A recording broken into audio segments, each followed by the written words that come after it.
Ka-coffee, magandang araw po sa inyo, Luzon, Visayas at Mindanao. Hoy, kumusta na si General Torre? May narinig ba kayo kay General Torre? Medyo matagal na tahimik itong si General Torre. Matapos po yung kanyang leave of absence, parang isang buwan din po yung nag-leave yan. No? Pero paglilinaw ha, si General Torre, isa pa rin po siyang pulis. Hindi pa po siya nagre-retired. No? Siya pa rin po ang may pinakamataas na ranggo sa hanay po ng Philippine National Police, of course, bukod sa presidente natin. No? Si General Torre, 4-star general pa rin po siya. Lately, medyo tahimik ito. Pero, biglang sumulpot ito sa balita, oh. After ng kanyang hiatus, ito ang headline na bumulaga kaninang umaga, no? Torre clarifies presence at Liberal Party event. Says he was only invited by friends. Kasi may mga spekulasyon na si General Torre isa pa lang dilawan, na isa pala siyang pink, isa pala siyang kakampink, at isa pala siyang dilawan. Yun yung mga speculations. Pero nagsalita na po dito si General Torre. Nilinaw niya po itong bagay na yan. Maintindihan mo rin yung netizens kasi masyadong ano na ito eh. Kumbaga pinagtatanggol ng mga pinks, very close sa mga kaila Dilima, etc. No? Doon wala namang mali kahit pink siya o dilaw siya. Importante ngayon eh. Yun naman ang gusto ng presidente natin eh. Unity, di ba? Magkakaisa po tayo regardless kung ano ang inyong kulay. In a way, mukhang kakampi na nga natin eh, yung mga pinks at mga dilaw eh, di ba? Nagkakasundo na yan. Yun na lang, against the Dutertes, no? Talagang galit na galit itong mga pinks at mga dilaw dito sa mga Duterte. So ngayon, nai-issue ngayon si General Torre na pink ka pala eh. Isa ka palang dilaw eh. Na hindi naman big deal kung tutuusin. Hindi naman big deal yan. Sige, pag-usapan lang natin ito. Ano yung sinasabi niya? Kasi naimbitahan lang naman siya ng kanyang kaibigan, isang kaibigan, no? Sige, bago itong balita na ito, no, nasa inquirer.net ito. Sabi niya, basahin natin ha, para wala tayong ma-missed out, no? Former Philippine National Police Chief General Nicolas Torre III has clarified that his attendance at a Liberal Party or LP event is only about supporting anti-corruption calls, which the said political group is espousing. Real talk, real talk. Lumulutang kasi ang usapin ngayon na si General Torre tatakbong vice presidente sa 2028. Huwag na tayo magpaligoy-ligoy. Yan po yung kumakalat sa social media. Tatakbo daw po yan. Definitely may ambisyon. Ano ba yan? Senador o vice presidente? Yun yung pinapalutang nila, vice presidente. And ang sinasabi ng ilang netizens, ibang analyst, mukhang dadalhin siya ng mga pink. Dadalhin siya ng mga dilaw. So as early as now, lumulutang na po yung ambisyon na yan. Actually, wrong move ito eh, para sa kampo ni General Torre. Kasi, tinan mo, sunod-sunod na yung bashing yan. Masyado kayong maaga nag-declare eh. Yun ang mali doon. May laban ba si General Torre? Maraming fans. Maraming supporters si General Torre dahil maganda yung kanyang accomplishments. Yung pagkaka-aresto niya kay Kibuloy at pagkaka-aresto niya kay Digong, magagamit niya yan bilang capital. Puhunan niya yan, ka-coffee, para sa 2028 elections. Yun nga lang masyadong maaga nag-declare.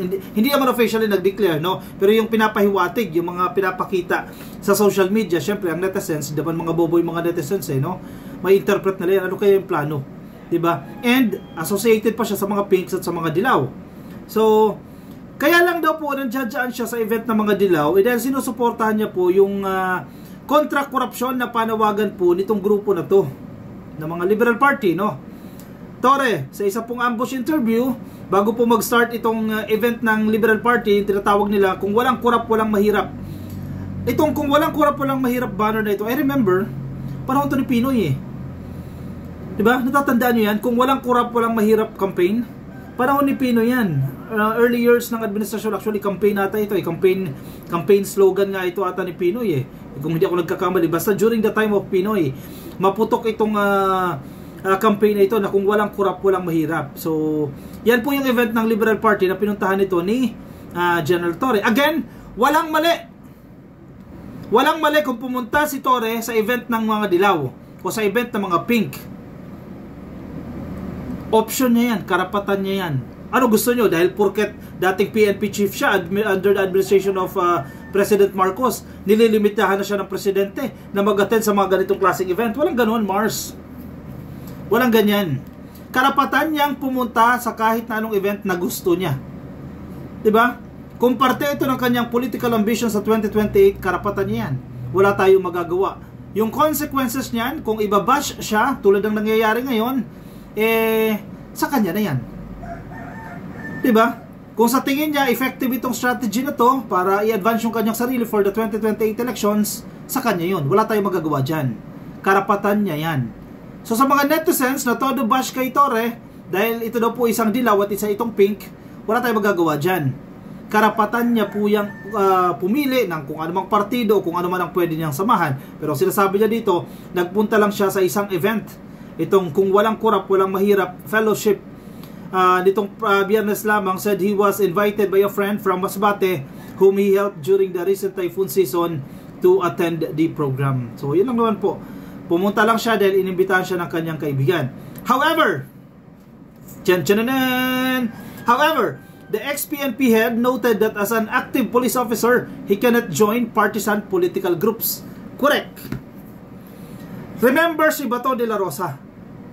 Bago maupo si Digong, pinutakti ng, actually hindi bashing kasi totoo naman mali yung ginawa ni Bato dyan yung pagiging partisan niya. Pinutakti siya dyan ng mga netizens dahil masyado siyang bias kay Duterte.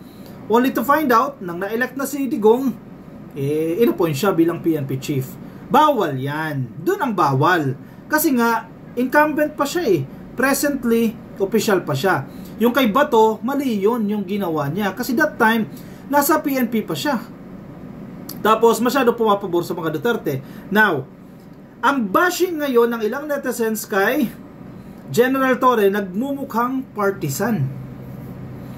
Hindi natin alam kung anong definition nila dyan, pero nagmumukhang partisan. Which is bawal as of the moment dahil siya po general pa rin ng Philippine National Police. Incumbent incumbent, kasalukuyan pa rin po siyang general dahil hindi pa po siya nagre-retiro.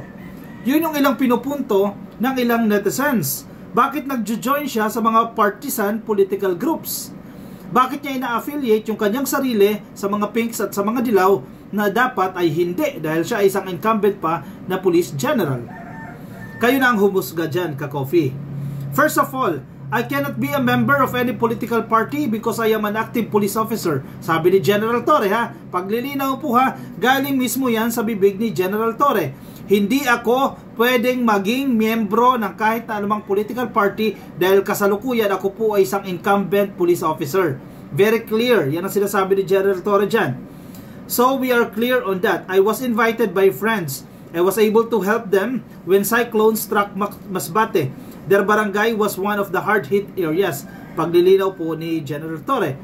So, we will still have proceeds from our foundation. This stage a fundraising event. I want to help them there in Masbate and she invited me. And said, hey, we have an event about having no poor Filipinos. If there is no corruption, no poverty. If there's no corruption, an anti-corruption event. I said, ang gulo. Wait lang, ang gulo. Ang gulo ng top. Ulit.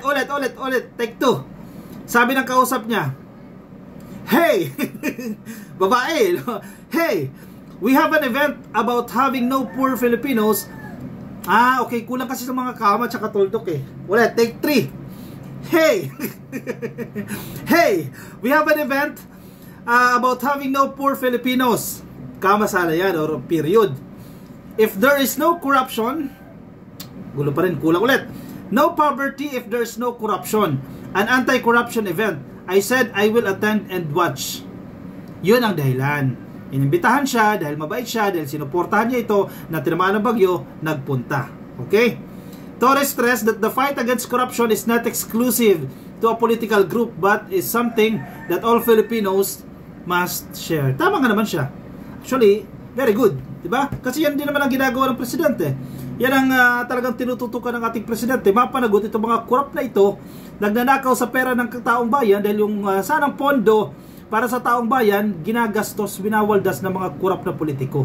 Tama rin naman, yan din naman ang sinusulong dito ni General Torre. Si Presidente, yan din naman ang kanyang gusto, di ba?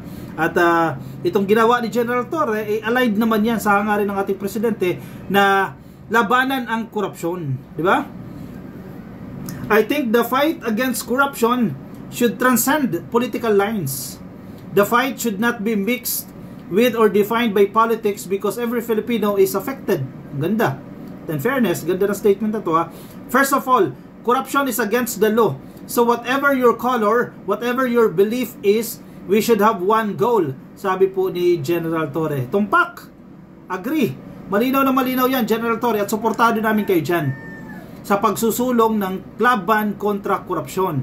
And sinuportahan din namin kayo ng inyo pong aarestuhin si Kibuloy, at ganoon din po nang inaresto ninyo si Digong. At in fact, yan po isa sa malaking major accomplishment sa hanay po ng Philippine National Police, at isa din po yan sa may pinakamalaking merit ng pagkakatalaga ni General Torre bilang hepe muna ng CIDG and later on hepe ng Philippine National Police.